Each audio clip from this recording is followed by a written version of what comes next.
الخديم يا سائل عن سبب الدفين يوم خروج شيخنا الخديم من داره تدها بمبكي باري باسم خالق البرال يا باري خرجت يوم السبت ثاني من حسر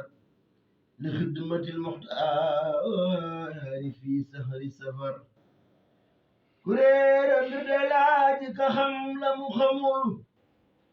لاجن مرم كلين أمل لكن أمول gumba jaacar laa ngi dégg ni weddam man ko xamul laajul ko xam xaw maw layam ku toppatul yàlla na toppi waayam baa lu ko dal bam ko xul falaayam nan jéema topp yàlla toppi ndigalam te jéema daw saytaane xàmmi mbugalam te jéema roy lu jàllulaay te jéema roy lu kullu jaanilaay الخير في المختار لا في الذي نفوسكم تختار حد جاءكم من الإله نور بما جاكم وعلى سندنور بما جار يوم جاد نفسي بوبي سرين سانغي كنا في عرسي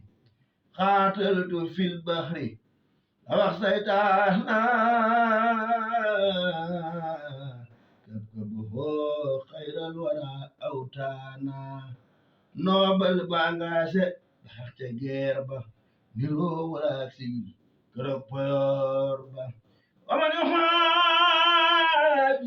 في سبيل الله mot maa ko yóbbu foofa doon lay déglu ma wax la waral màggal ga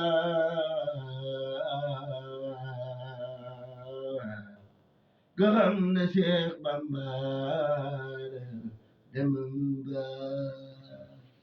Masha Allah.